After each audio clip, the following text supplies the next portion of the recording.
బ్రహ్మం గారు చెప్పిన మాటలు నిజంగా జరిగాయి. 1 నీళ్లతో దీపాలు వెలిగిస్తారు, విద్యుత్ శక్తి, నీటితో జనరేటరు. 2 ఎద్దులు లేకుండానే బళ్ళు నడుస్తాయి, యంత్ర వాహనాలు.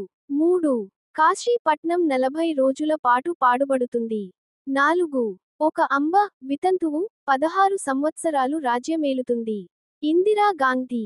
5 తెరమీది బొమ్మలు గద్దెలెక్కుతారు, రంగులు చూసి ప్రజలు మోసపోతారు. ఎన్. టి.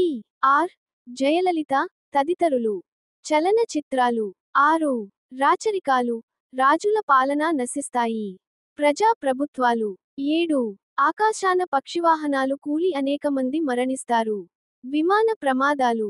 8 జనసంఖ్య విపరీతంగా పెరుగుతుంది. 9 బ్రాహ్మణుల అగ్రహారాలు నశించిపోతాయి. 10 దేవస్థానాలు పాపాత్ముల వలన నాశనమవుతాయి. దేవతా విగ్రహాలు దొంగిలించబడతాయి. దొంగతనం. 11 చిత్రవిచిత్రమైన యంత్రాలు వస్తాయి, కానీ చావుపుట్టుకలు మాత్రం కనిపెట్టలేరు. సృష్టిని మార్చటానికి అనేక ప్రయత్నాలు చేస్తారు. 12 గట్టివాడైన పొట్టివాడొకడు దేశాన్ని పాలిస్తాడు. 13 కపట యోగులు విపరీతంగా పెరిగిపోతారు, వీరివలన ప్రజలంతా మోసపోతారు. 14 అడవి మృగాలు గ్రామాలు పట్టణాలలో ప్రవేశిస్తాయి. మరిన్ని వీడియోల కోసం మన ఛానెల్ను సబ్స్క్రైబ్ చేయండి. అలాగే ఈ వీడియో నచ్చితే లైక్ చేయండి, షేర్ చేయండి. జై శ్రీరామ్.